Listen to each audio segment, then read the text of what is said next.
the Democrats caved. They've now caved twice on this whole DACA government shutdown over the budget business.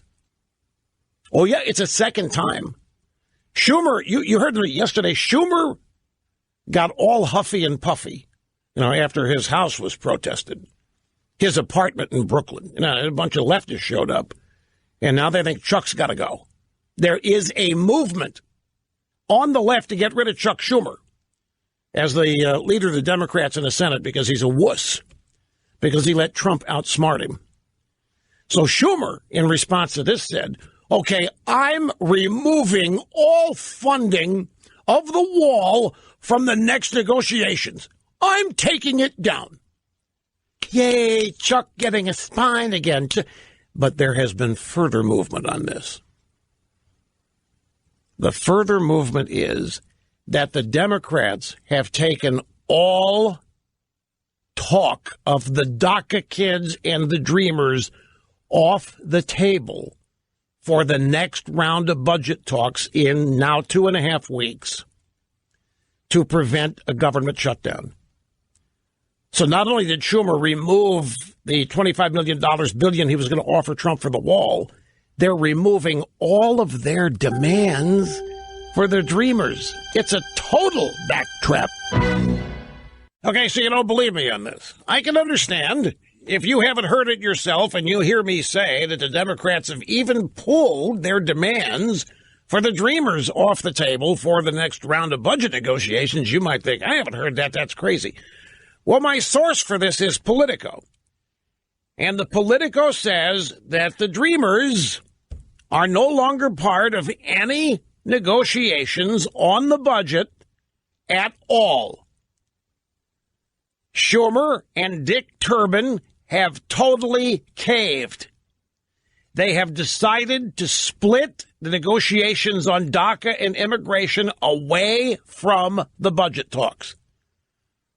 Why? Because they got creamed, folks. They got creamed. They got rolled. And everybody knows it. Schumer got destroyed in that deal. Trump refused to talk to him over the weekend. Schumer's not used to Republicans not chatting. He's not used to Republicans not caving. And so they've pulled it. I suspect what this means is that a deal involving the Dreamers and DACA has already been made.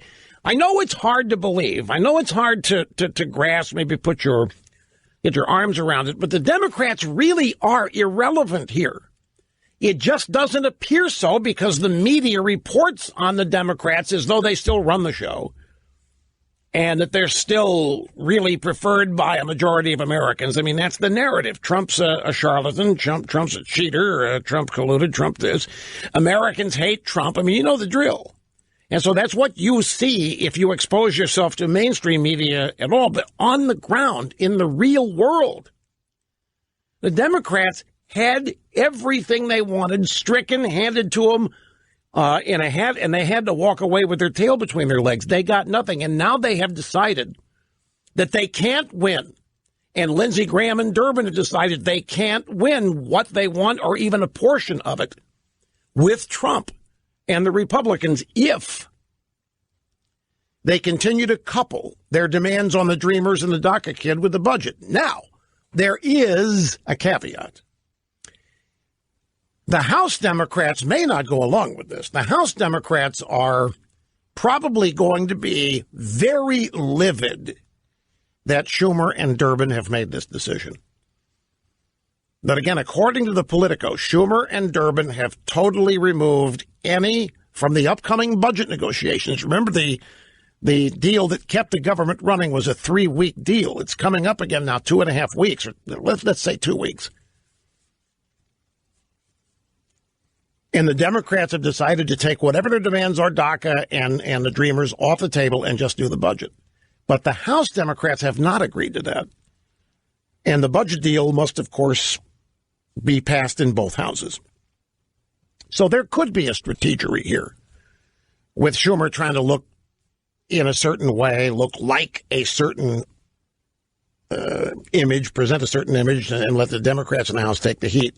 We'll see. But it still doesn't deny that the Democrat leadership in the House, and the Senate, rather, has decided they cannot get anything they want in a budget deal with Trump regarding Dreamers and DACA and amnesty. To the phones we go back to Greg in Sloatsburg, New York. I'm glad you waited, Greg. Your turn here. Make your big showbiz break worth it. How are you doing? Thank you, Rush. It's an honor. And I want to ask you a question. There's something I don't understand. I hope you can explain. Why is it that the Democratic leadership is negotiating from such an idiotic position of asking for everything that they want and not conceding anything, like Dianne Feinstein at the White House saying, why don't you give us a clean DACA bill? Well, let me, this actually is a multifaceted answer, but the umbrella answer, the broad answer to your question, which is, I think, why do the Democrats offer these outlandish things that they know Trump is not going to accept? Is that basically what you're asking? Because they think Trump is stupid. No. Yeah, I know it sounds like you laugh at it. No, it can't possibly be. You have to ask yourself, what media does Dianne Feinstein watch, read? What Dick Durbin ditto? I mean, what are they? What is their source for news and knowledge every day? I guarantee you, it's the New York Times, Washington Post, maybe Di-Fi reads San Francisco Chronicle, 6 1, half dozen the other. They watch CNN, and what do they see? They see Donald Trump reported upon as a blithering idiot, as a thief, as somebody who doesn't know what he's doing. Staff has to run the show for him because he's not even aware. I mean, the news on Trump is he doesn't even know what legislation says. He doesn't care. He can't read. He didn't really even want to be there. I mean, if that's what they see every day, if that kind of news about Trump is what they see, and especially if they walk in, even before they watch any news, if their own personal bias is that Trump is a buffoon, and then they see it confirmed on TV, then that's what they think he is. I will guarantee you that in that meeting, there were a lot of Democrats shocked and stunned. They believe the Wolf Book, I'm sure. They believe that they're walking in there ready to see somebody slobbering and drooling with Alzheimer's, maybe even Parkinson's, and certainly dementia. They believe this stuff in their news media. They expected to encounter somebody that wouldn't remember what he had said 5 minutes ago. And they thought they were going to go in there and slam dunk the guy. They think Trump has to be shielded and protected because otherwise he'll do damage to what he wants and believes in because he's so stupid and dumb. That's the umbrella answer. Now, the more nuanced answer, well, in any negotiation, ask for more than you expect to get. Give yourself room to give away things. Give yourself some room to compromise. It's called going in with throwaways.